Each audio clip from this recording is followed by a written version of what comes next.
Hello! I will talk to you about polyamory and about open relationships.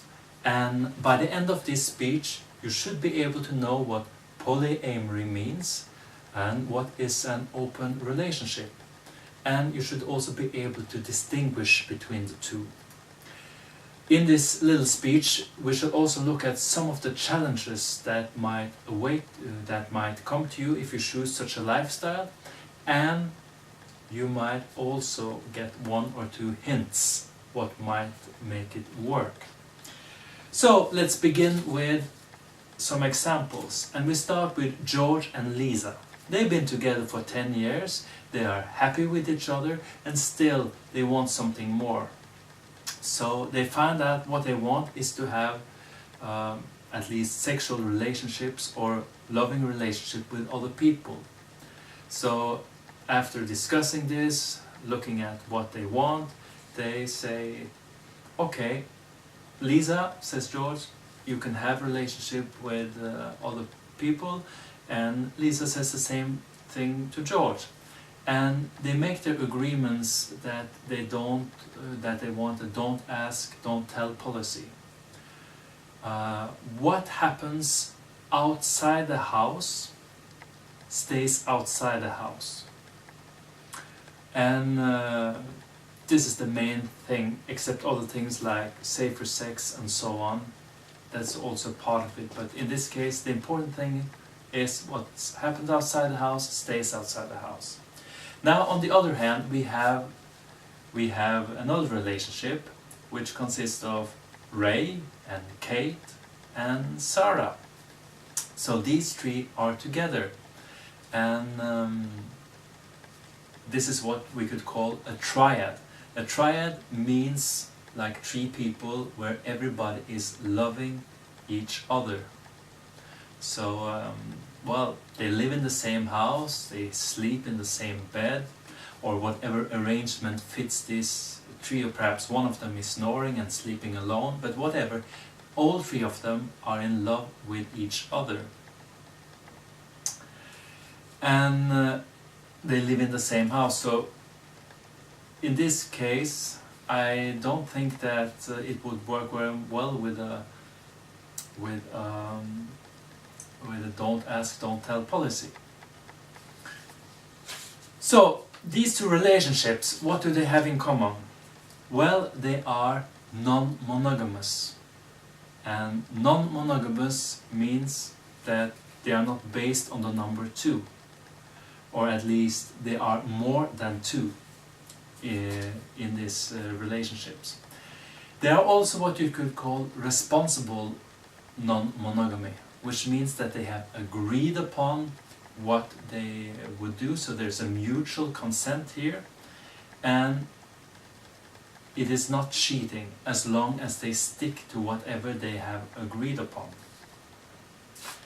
There is still some differences between a poly relationship and an open relationship. One of them is transparency. The don't ask, don't tell policy that the open relationship has, well, in the polyamorous relationship, in this case, they live together and they probably will talk much more together. Now, it's not necessary to live together to have a polyamorous relationship, but there is a much greater transparency there. In the open relationships, it's more an event. So Lisa leaves the space to meet her whatever relationship she has, and the same thing does George. They leave. Whereas Sarah, Ray and Kate, they stay in the same house. Or well, they're having the relationship more as a day-to-day life thing. And I would also say there is a much bigger amount of intimacy in this relationship that the three have. Now, it is also possible to look at relationship that mixes between two, and I just chose 2 examples to get started. Some of the good things with non-monogamous relationships, whether they're poly or open relationships, is that they give a larger variation. So you're not stuck with your partner, you can meet with more people, and you can use more sides of yourself. So if I like punk rock, I can listen to this partner with punk rock, and I can listen to opera with this partner. And I don't have to bring my punk rock singles to the one who likes opera, and the other way around, should that be the case. It's like, it's less pressure.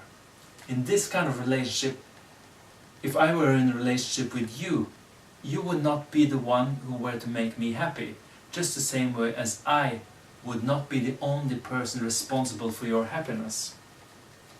So this might be a good thing, and might mean that we actually meet each other because we want to be together. Another point is the continuity in relationships. At least in the polyamorous relationships, you are not so much cutting out old partners when you meet a new one. It's a little bit more don't ask, don't tell in the other relationship, but anyway, you are still allowed to keep the relationships. And of course the last point is relationship diversity. So what does that mean? It means that some partners are okay to meet for a while. That doesn't mean that it's less love, but it's like you wouldn't want to live with this partner, but you like to meet this partner. So you have much more levels. Like some cakes are good after the first bite, but if you were to eat all of it, it will be just too much. So, and it's also the idea that real love doesn't have to be forever to be true. It doesn't mean you have to live together that it's true. So there's many more levels of love being available. Now, one of the things that might challenge anyone in an open relationship or a polyamorous relationship is jealousy. Jealousy, that green-eyed monster with slime and coming at you when you see your partner with somebody else. Jealousy could be defined as the pain of seeing your partner being loved by somebody else. Of course, I can get jealous, but I don't need to act on it. I can get angry, but I don't need to hit anybody. And it's like this is a possible invitation to look at it from a different point of view. So instead of feeling the pain of your loved one being loved by somebody else, you can turn it around and see, I feel the pleasure of my loved one being loved by somebody else. There's a word for it, compersion. And it's good that there is a word for it, because then you can move your energy in that direction instead of towards the pain. So what's the good thing about my loved one being loved by somebody else? And this is in the polyamorous relationship, when your partner is coming back full of it's been really nice taken care of. I mean, it's nice to welcome that person back, and some of that energy might spill over onto you, but anyway, just be happy for your partner. So I invite you to change that focus. We're coming closer to the end, and just this is a little test if you know how to distinguish at least what is a polyamorous relationship. If you meet somebody, well, let's call him Roger, and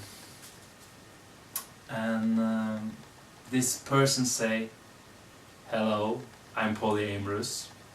Oh, that's fine, you say. I'm polyamorous too. And this person said, well, I'm polyamorous, but please don't tell my wife, because she doesn't know it. Then a little alarm should set off and say, hey, something's not quite right. Because polyamory or open relationships is not really another word for cheating. It's more like It's not cheating if you're following the rules and if everybody is agreeing on them. Then it's a completely honest thing to do. So what would be better in this case would be if the person you had met, well, let's say it's Roger again, and said, well, you say, I'm polyamorous, and Roger answers, well, I'm polyamorous too, and if you need proof of that, you can call my wife, and she'll say that it's okay. Basically, what I'm trying to say, and we're coming close to the final line now, is that if you can be faithful to one, you should also be able to be faithful to more people, be it 2 or 3 or any number, because love, it is not a number, it is a feeling.